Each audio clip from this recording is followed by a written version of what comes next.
Olá, sejam muito bem-vindos ao Play no Agro. Eu sou Luísa Nogueira, jornalista especializada em agronegócio e vejo o que preparamos para a edição de hoje.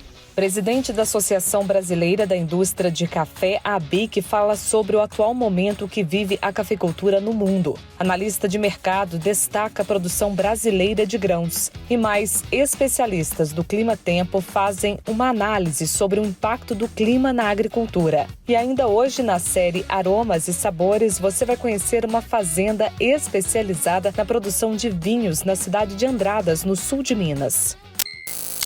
A gente abre a edição falando um pouco sobre a alta do preço do leite, que atingiu 57% em 2022. Isso devido ao aumento dos custos de produção.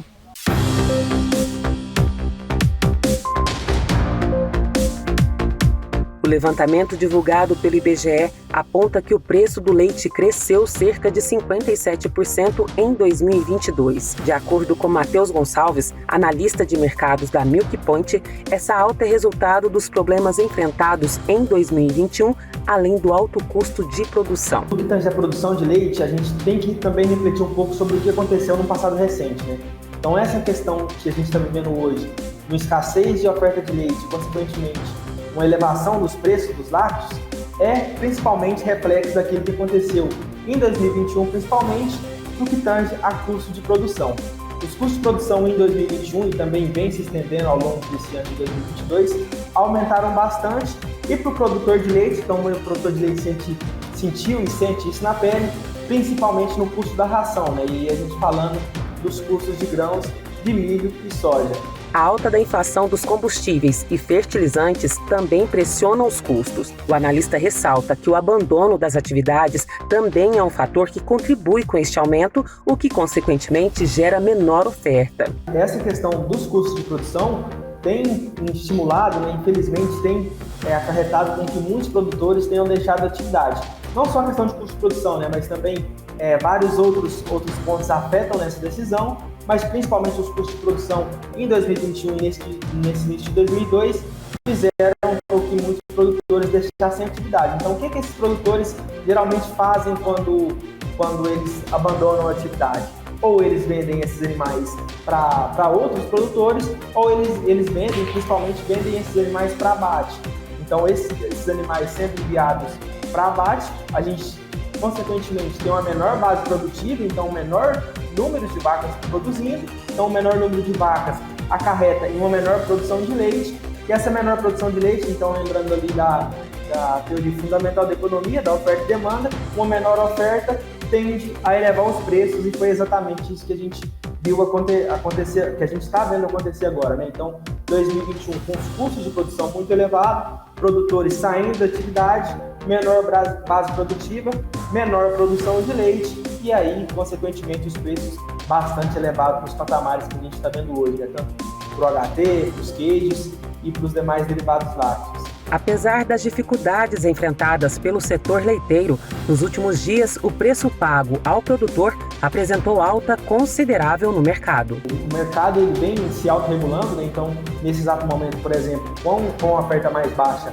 o preço do leite tem sido valorizado, então hoje a gente vê pagamentos dos preços pagos aos produtores acima dos patamares que nós vimos nos últimos anos.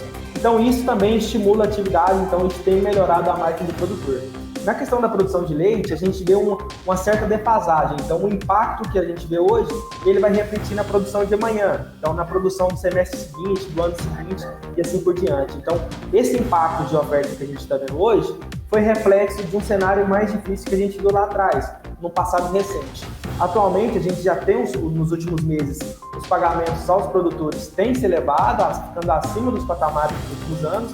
Os custos de produção têm ficado um pouco mais confortáveis, então a gente atualmente hoje vê os preços dos grãos com um cenário baixista.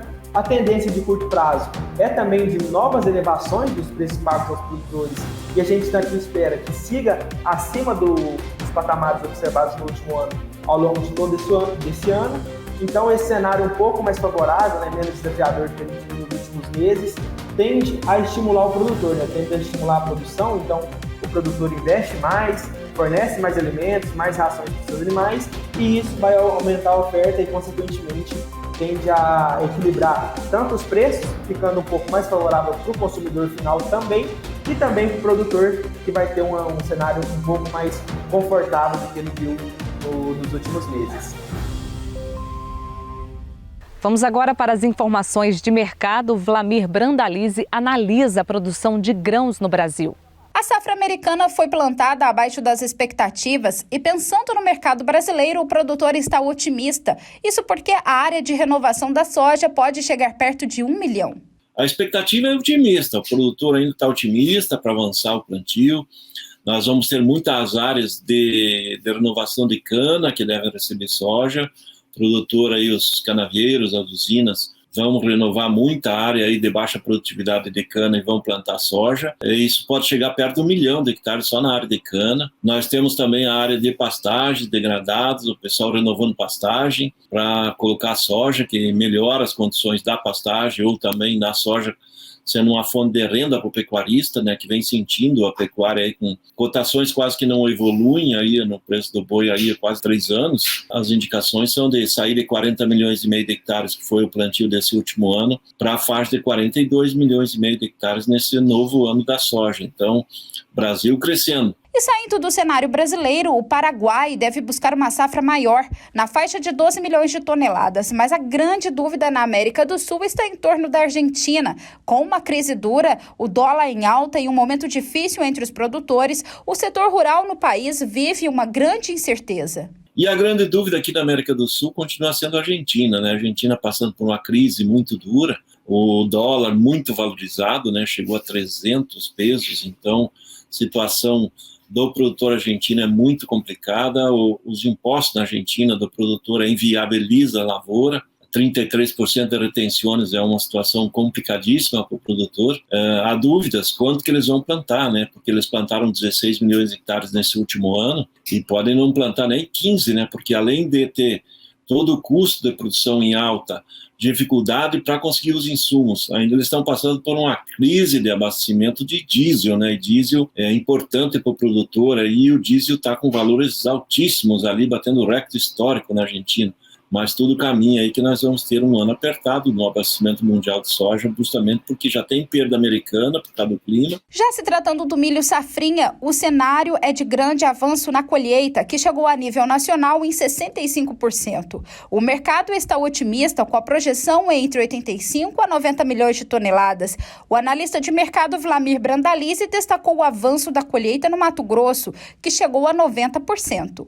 Vamos caminhando com um recorde histórico de colheita de safrinha, né? Isso vai dar uma safra total brasileira acima de 115 milhões de toneladas. O Brasil vai ter que exportar aí mais de 35 milhões de toneladas para não sobrar muito milho no final do ano. Caminha-se agora para a exportação, o mercado está começando a agitar mais, volumes maiores agora nos embarques, mas ainda tem muita coisa para girar, muita comercialização de milho a ser feita. Outro cenário positivo no Brasil é o fechamento da produção de trigo. A realidade em muitas lavouras está sendo o fechamento dos plantios. É previsto que, se não tiver problemas de geadas aí para frente, ou a seca, uma seca mais prolongada, nós cheguemos aí a colher 9 milhões de toneladas e é recorde histórico de trigo nesse ano. Isso, o trigo está colocando uma pulga atrás da orelha dos produtores da Argentina, né? Porque o Brasil, tradicionalmente, é o grande comprador de trigo da Argentina.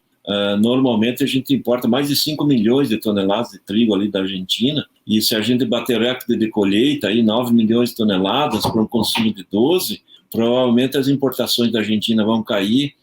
E o produtor argentino fica preocupado, né? Porque aonde ele vai colocar esse trigo? O mercado mundial é comprador, né? Mas depois ele vai ter que disputar outros mercados, né? Vamos agora para um rápido intervalo. Daqui a pouquinho eu volto com mais informações do agronegócio para você.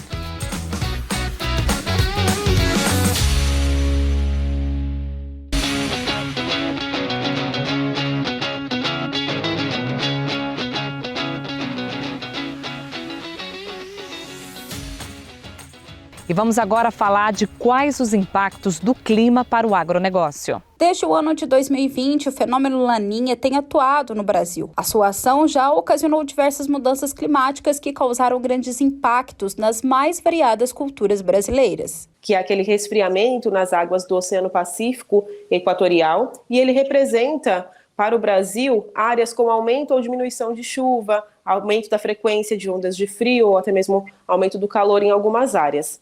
As suas principais consequências estão porque já passamos agora pela terceira safra sob a influência do fenômeno Laninha e por muitas vezes uma redução da chuva em algumas áreas, principalmente a região sul do Brasil, que vive longas estiagens desde o verão do ano de 2020, voltou a chover de maneira mais expressiva durante o outono deste ano, exatamente por conta de outros fenômenos, não somente o Laninha, que modela a chuva no Brasil, mas estávamos durante o nosso outono, tivemos a presença de um bloqueio atmosférico, e aí ele segurou as frentes frias na região sul, principalmente no Rio Grande do Sul, e aí por isso voltamos a ter uma chuva mais frequente na região, mas de maneira geral o Rio Grande do Sul foi muito penalizado pela estiagem. A problemática do Laninha tem sido justamente suas consequências nas lavouras. A preocupação agora gira em torno da próxima safra, já que muitas regiões produtoras continuarão sob a influência do fenômeno em 2023. Previsão, inclusive, para o próximo ciclo, de novo, de ser marcado pelo fenômeno Laninha e de ter uma redução na chuva. O fenômeno Laninha, o El Niño e a neutralidade, ele é estudado desde meados do século passado. Não há uma explicação exata da sua periodicidade, quanto tempo dura, quando pode vir um outro fenômeno, mas temos alguns indicativos, como, por exemplo, outras oscilações oceânicas que em fases negativas podem favorecer mais a frequência de Laninha, e é o que está acontecendo durante essa década. Até o final do ano, o fenômeno Laninha deve continuar persistindo no Brasil com neutralidade, mas com viés negativo em muitas regiões. É somente durante o período de janeiro, fevereiro e março que há uma indicativa de diminuição do Laninha, um aumento de neutralidade, mas ainda assim com um viés negativo. Então a atmosfera ela ainda se comporta por vezes como se estivesse sob a atuação do fenômeno Laninha. Com isso, a gente vê que o início da próxima safra, o período já da primavera, deve ser marcado de novo pelo fenômeno Laninha. Dos seus principais impactos é o atraso na chuva de primavera para a região do centro-oeste, para a região do sudeste do Brasil. E justamente esse atraso que irá impactar muitas lavouras está entre as principais preocupações. Isso porque até o mês de outubro, a influência do fenômeno será forte no centro-oeste e sudeste do Brasil, impactando o plantio em muitas áreas produtoras. Ainda para a previsão para o ano que vem, não há expectativa de uma redução da chuva como foi observado durante este verão 2022. Mas o atraso na chuva da primavera, ele impacta os produtores que estão aí neste aguardo, que já prepararam o solo, que viveram este longo período de estiagem, preparando realmente o solo para receber as culturas de verão, e aí a chuva não vem. O preço da saca do café tem atingido o consumidor final, a indústria brasileira e tem deixado o mercado bastante agitado. Para a gente conversar um pouco sobre esse assunto, eu vou fazer agora uma entrevista exclusiva com Pavel Cardoso, presidente da ABIC.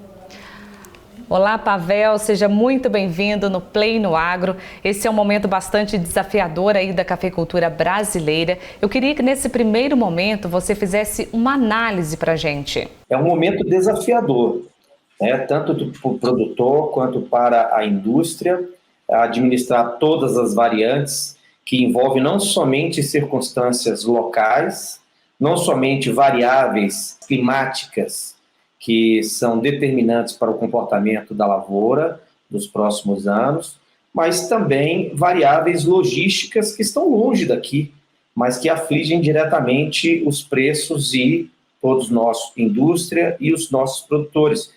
Haja vista a questão ainda pandêmica na questão logística na China e o problema vindo da guerra da Ucrânia, que aflige aí a questão logística, fertilizantes e por aí vai. Mesmo desafiador, a indústria segue otimista. Pavel, e como que você está vendo essa questão do impacto dos preços da saca de café na indústria brasileira? Os preços tiveram uma exponencial elevação, mais de 155% do café verde foram impactados diretamente na indústria. A indústria absorveu outros 107% com outros insumos, energia, combustível, que fazem parte na composição dos preços, né, da indústria para o supermercado brasileiro, e a indústria repassou não mais do que 55% desses custos todos para o supermercado. uma questão que nós, da indústria, sempre colocamos como relevante nessa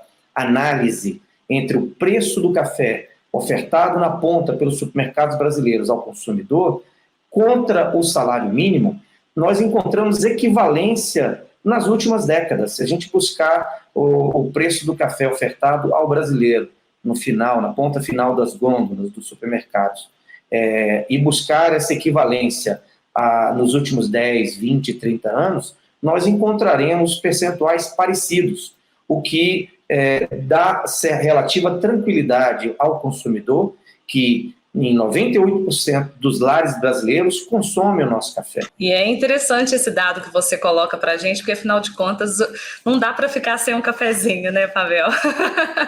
Mas você acha que esse preço pode afetar o consumo? Como é que vocês estão avaliando essa questão? No ano de 2021, o crescimento do consumo atingiu 1,7%. E a indústria trabalha nesse ano com essa mesma expectativa de aumento. Haja vista todos esses desafios que nós aqui colocamos, esse desafio, o nosso entendimento é que será alcançado, mesmo com o aumento na ponta do preço médio do café torrado e moído ofertado ao brasileiro. Haja vista essa proporção do quilo do café contra o salário mínimo aqui colocada, não pesar na cesta de alimentos do consumidor brasileiro. Você acha que o Robusta ele vem ganhando mais espaço, vai ganhar mais espaço nesse cenário? Está acontecendo isso no mercado internacional também? Como é que está essa avaliação? Já se encontra Robustas maravilhosos, Robusta gourmet. E o consumidor brasileiro é que decide disponibilidade de qualidades distintas que o brasileiro tem à sua mesa, ofertado pelo produtor brasileiro, pela indústria brasileira, nos supermercados brasileiros, é enorme. E essa variante o consumidor está aprendendo a estudar e escolher de acordo com o seu perfil de sabor. Pavel, agora vamos falar de uma outra situação que a gente vem enfrentando, que também aí refere-se ao preço do café, que é realmente o estoque. O que está acontecendo com o estoque de café verde? O ano passado a gente teve um estoque de passagem da ordem de 5,5 milhões de sacas e esse ano é ligeiramente inferior. Nós teremos agora, segundo a última previsão da Conab, entre 53 e 54 milhões de sacas e a exportação segue firme, chegando próxima aos 40 milhões de sacas.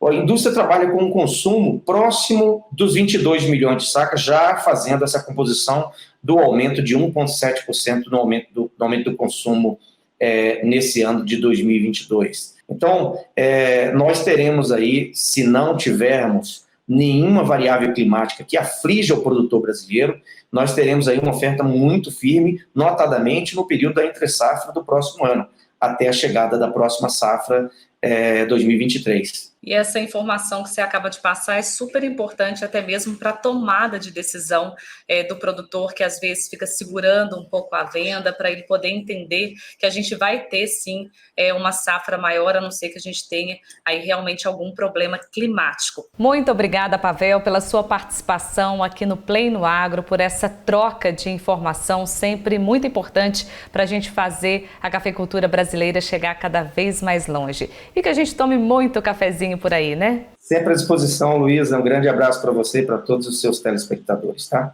Olha só, e daqui a pouco eu volto com mais informações do agronegócio para você.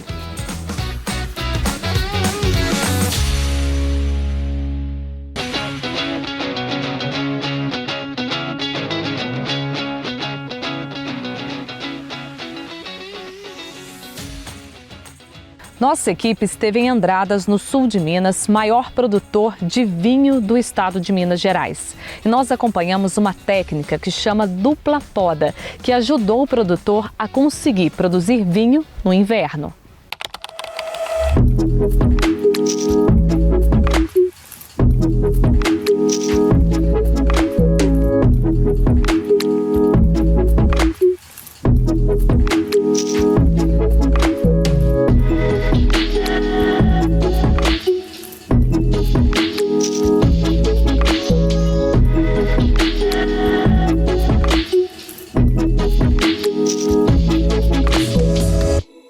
Entre vinhos finos e de mesa, Andradas está entre as maiores do estado na produção da bebida. Essa vinícola foi eleita a mais importante de Minas Gerais e a partir daqui vamos contar a história de vinhos marcantes e saborosos.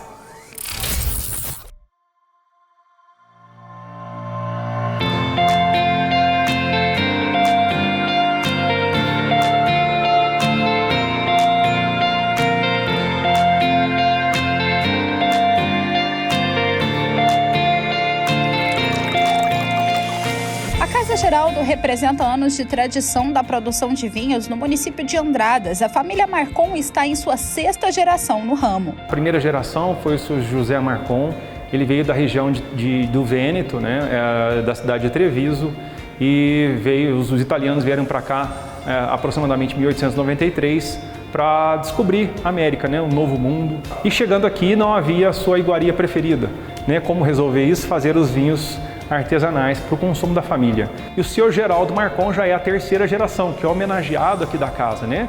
O seu filho, Luiz Carlos Marcon, e os netos, né, que hoje administram a fazenda, eles homenagearam o avô e o pai, né, por questões de que aqui era a casa dele, uma casa de roça. Não esse prédio vultuoso que é hoje aqui no setor turístico, mas por isso o nome Casa Geraldo. Ao longo dos anos, a família se especializou na produção dos vinhos de mesa, muito apreciados no município de Andradas. Mas, além disso, houve também a busca pelos vinhos finos, e a primeira tentativa não teve muito sucesso. No desenvolver das atividades, ele não tem sucesso com as uvas finas, porque não atingia Brix, que é a quantidade de açúcar da uva.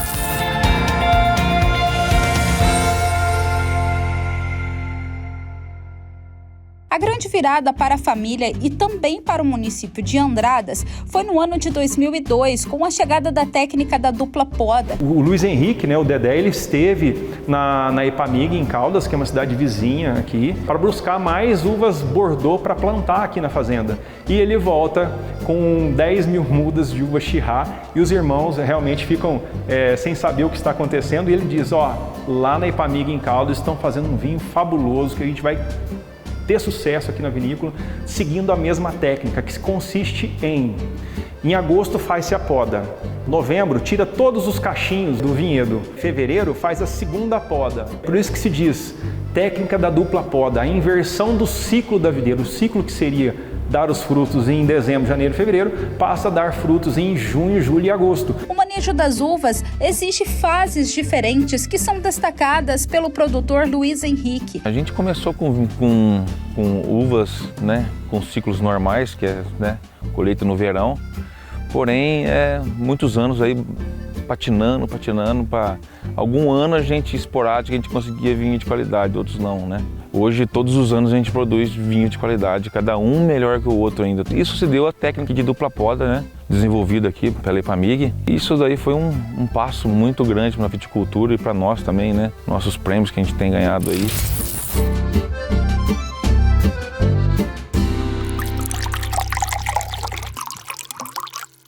E a técnica da dupla poda, além de garantir ao produtor a incrível produção dos vinhos de inverno, também trouxe elevação no potencial turístico da cidade.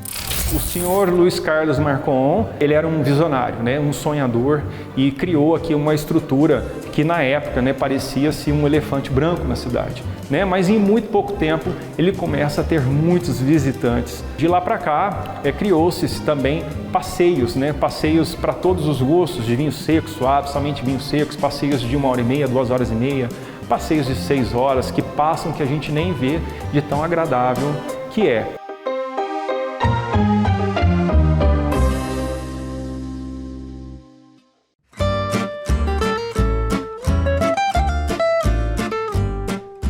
No sítio Recanto da Paz, o produtor José Procópio cresceu entre as videiras. O vinho de sua família está desde 1910 no mercado, através do seu tataravô. Ele chegou no Brasil em 1888. Primeiro ele ficou 22 anos trabalhando nas lavouras de café dos Barões do Café, em São João da Boa Vista.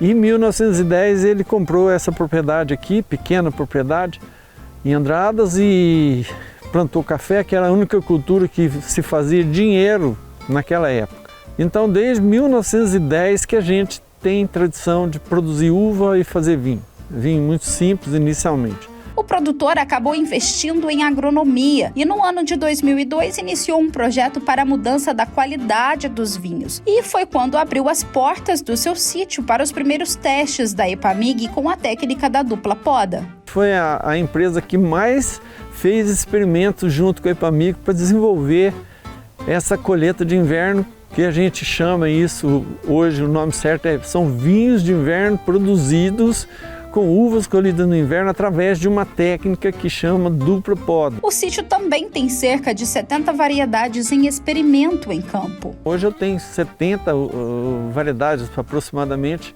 só de uvas viníferas que a gente estuda, mas assim, coisa de 3 plantas, 4 plantas. A hora que ela mostra potencial, aí a gente aumenta um pouquinho e daí a gente faz o vinho. Se o vinho ficou bom, se ela produziu bem, então aí esse projeto dessa uva fica pronto. Aí é só plantar comercialmente. A prefeita de Andradas, Margot Navarro, destaca que o município sempre foi conhecido como a terra do vinho e, com o passar dos anos, se especializou cada vez mais na produção dos vinhos de inverno. Isso enriqueceu muito a nossa cidade, porque houve uma adequação de algumas vinícolas de Andradas para o investimento na dupla poda, o que tem conseguido para nós assim um vinho de extrema qualidade, e a gente vê isso quando está aqui na Casa Geraldo e vê esse turista aqui no seu dia a dia, de manhã, de tarde, nos eventos, na noite, e a gente fica muito satisfeita de ver que isso tem sido um referencial para a nossa cidade. Então a questão da terra do vinho ainda prevalece.